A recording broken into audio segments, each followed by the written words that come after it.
bienvenue dans le monde arabe. L'équipe de BC vous emmène cette fois à Dubaï. On survole Dubaï au cœur du golfe Persique dans les Émirats Arabes Unis. Il y a quelques années, on était dans le désert ici. Puis Dubaï est devenu une très belle oasis créée de toutes pièces. Là par exemple, c'est Palm Islands, des îles artificielles en forme de palmier, une œuvre en soi. Sur la façade littorale, de vertigineux buildings se mettent à pousser sans cesse. Des tours plus hautes et plus hallucinantes les unes que les autres côtoient la mer. Finalement, ce serait pas un peu le paradis ici? Pour moi, Dubaï, c'était le paradis il y a 4 ans. Aujourd'hui, c'est moins le paradis, mais c'est quand même fabuleux. Mais bon, il y a plus de monde, il y a plus de trafic, il y a plus de buzz, il y a tout le temps quelque chose. It's interesting to see the dimension of the development of all this city. And being in Dubai is always nice. C'est la future. C'est quelque chose qui est... C'est une porte entre Europe et l'Asie. Il y a un mixte très particulier. On ne dirait pas tellement d'être dans un lieu arabe, mais dans un lieu très global. I don't know what to think. It looks like downtown Los Angeles. Au pays du pétrole, au milieu des palmiers, Dubaï construit son avenir. La ville prend forme, les projets les plus fous sont en cours de réalisation.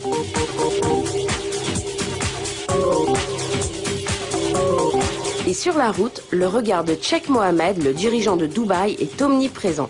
This jewel is sitting in the middle of a desert, a city which is completely crazy, completely hyper-real, if that's a word. It's funny and sad at the same time. It looks like an illusion. It can't be true, but it is true. On est dans un pays arabe, genre du désert, mais on est aussi dans un endroit où 80% de la population vient d'ailleurs. Le jour où ils sauront faire le daiquiri correctement, ce sera largement plus intéressant que Miami. On aperçoit quelque chose qui est vraiment étonnamment étendu et grand. Et dans 2 heures, j'aurai vu plus parce que je dois faire un tour. C'est une ville en chantier. Donc, comme toutes les choses qui sont en chantier, ils peuvent aller bien ou mauvais.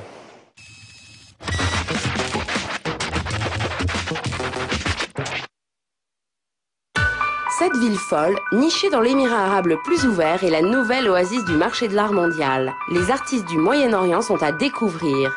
C'est ce que l'on peut voir à Art Dubai, la toute jeune foire d'art contemporain de la ville.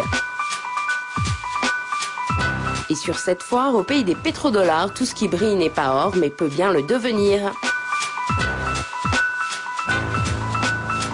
Il y a vraiment un effort qui est mis sur la qualité des œuvres présentées. Il y a un panorama d'artistes de la région ou des pays arabes en général, et bien sûr d'artistes internationaux.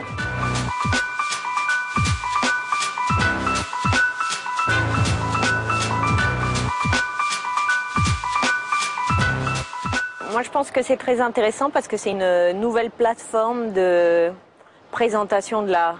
Cette ville qui est née de nulle part, très superficielle, finalement, elle peut proposer pour l'art indien, pour l'art chinois, pour l'art du Moyen-Orient. Ici, une fois par an, il me semble que les gens vont se retrouver pour échanger sur l'art et pour échanger des dollars pour l'art. Bang, bang, bang, feel the killer laid and whiz on past, miss my head, left turn, watch the crimson flow, brother man on the floor, ching, ching, ching, let the dark... Lancé à travers les allées de la foire, on découvre un mélange entre l'Orient et l'Occident. L'esprit du pop art traverse cet art venu d'Orient. Que peut-on trouver sur cette foire? On a demandé à John Martin, le directeur de la foire. We've got 70 galleries from 30 countries taking part, which is double the number we had last year. So it's an amazing turnout of galleries from Brazil to New York and Delhi to Thailand. Incredible. And there's a really interested audience.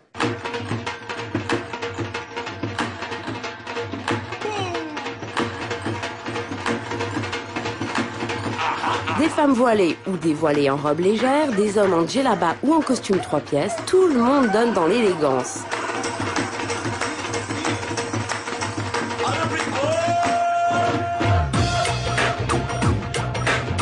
Du côté des œuvres, on a le choix. Du portrait, de la photographie, des sculptures, des installations et beaucoup de peintures, qu'elles soient figuratives ou abstraites.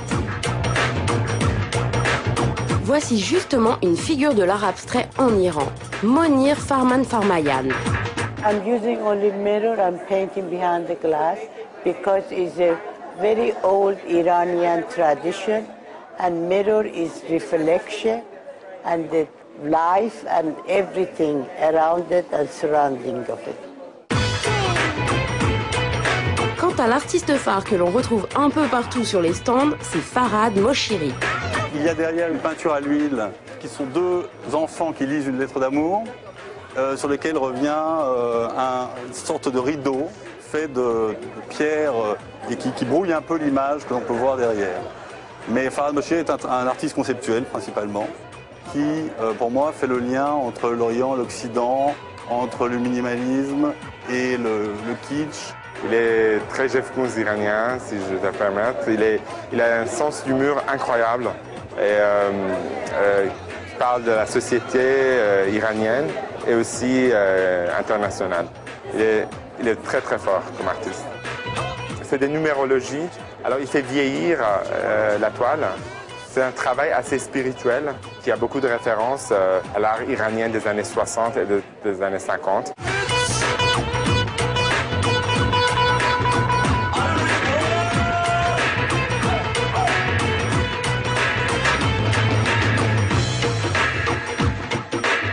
Les motifs ohénés, la calligraphie arabe, l'étoile à 8 branches sont des motifs qui reviennent souvent. Attention, ici les artistes recouvrent même leur toile de caviar et n'hésitent pas à utiliser le pétrole dans leurs installations. This is artist Andrei Molodkin, and these pieces are filled with Iranian crude oil. And what makes the work interesting is the artist reflects not only a personal narrative, but a political narrative.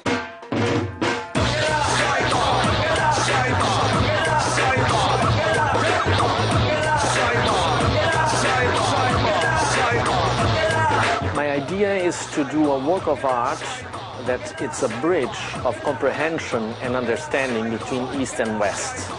I took the Arabic rug as the quintessential idea of culture from the East as hospitality and brought it to the biggest technology from the West, the airplane. Pendant la foire, l'art se niche jusque dans les parkings. Nous voici à Art Park, un lieu hanté par les fantômes de Khalil Chisti. Ces sculptures se composent de sacs plastiques.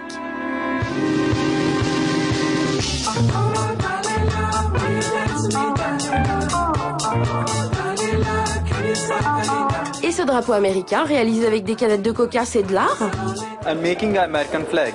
And I'm using 3 types of cans. One is Pepsi, one is Coca-Cola, and one is Coca-Cola Diet. And I'm inviting 2 people so they can come and they can drink this can, and it's free. So you can say the people are enjoying to drink this thing, and simultaneously you can see that people are destroying this thing.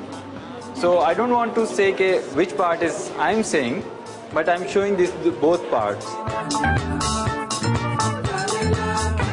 À l'extérieur, l'artiste Uma Moulige présente une série de valises. The 3 suitcases that I've made for Art Dubai were all commissioned by the art fair, by the Pakistan Pavilion. And in all the work, I'm looking at the relationship that Pakistan has with the Gulf in general. These works were done particularly looking at the migrants that come from Pakistan to Dubai. People in Pakistan, whoever I spoke to, still hold dreams of wanting to be in the Gulf to earn money. And everyone I interviewed here who had come from Pakistan, they all have very hard lives, and a lot of them want to go back. Sheikh Mohammed came and visited just now, and he really loved it. He visited last year, and this year he's our patron. So it's a fantastic endorsement. Mais quelle est la position du Tchèque en matière d'art contemporain? Do you like contemporary art? If I didn't like it, I won't be here. Thank you. Évidemment, il aime l'art contemporain, mais pas question d'évoquer les sujets qui fâchent. Les valises de l'artiste pakistanaise Uma Moulige n'ont pas résisté à son passage. La censure a aussitôt frappé.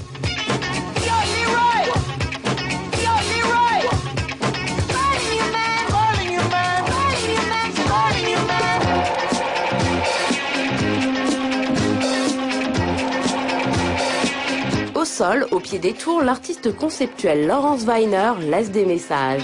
I decided to try to build a work out of sand. And the most amazing thing about sand is not what it's used to make, but the fact that most people spend their entire life either trying to get it off of them or get it on them. The use of the Arabic and the use of a thrust line as language is an attempt to try to reconcile this idea that the entire world seems to think that everything is in a straight line.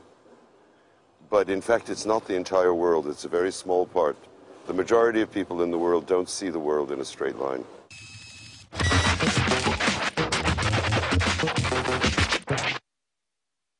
Je pense qu'on est au tout début de la consommation d'art ici. On voit autour de nous toutes ces grues, tout est en construction. Je pense que c'est à l'image de ce qu'on peut appeler le marché. Disons, tout ça, c'est en train de se construire.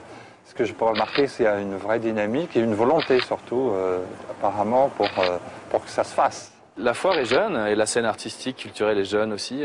Le pays est jeune, tout simplement, en termes de culture et de racines. Donc, c'est quelque chose qui va prendre du temps. Et évidemment, on sent qu'il y a l'envie, le désir d'apprendre, d'investir aussi. Ça, c'est très évident. Les gens veulent participer à cette tendance, à cet investissement, à cette faire genre, parce que bon, ça fait bien d'être dans l'art. Et les gens ont beaucoup d'argent. À Dubaï, on vient ici pour faire de l'argent et on a de grandes maisons et pourquoi pas les décorer avec des choses qui ressemblent à sa culture. Le marché est embryonnaire. C'est la deuxième fois que la foire a lieu. La première a été un flop à peu près total.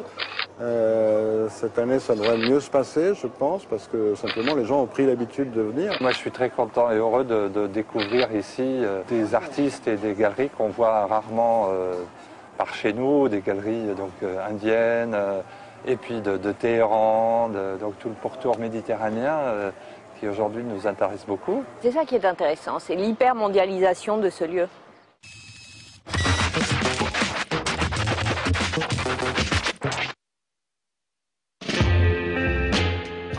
Entrez au Flying House. La visite de cette galerie historique de Dubaï s'impose. On suit Abdulrahim Sharif dans cette ruche artistique.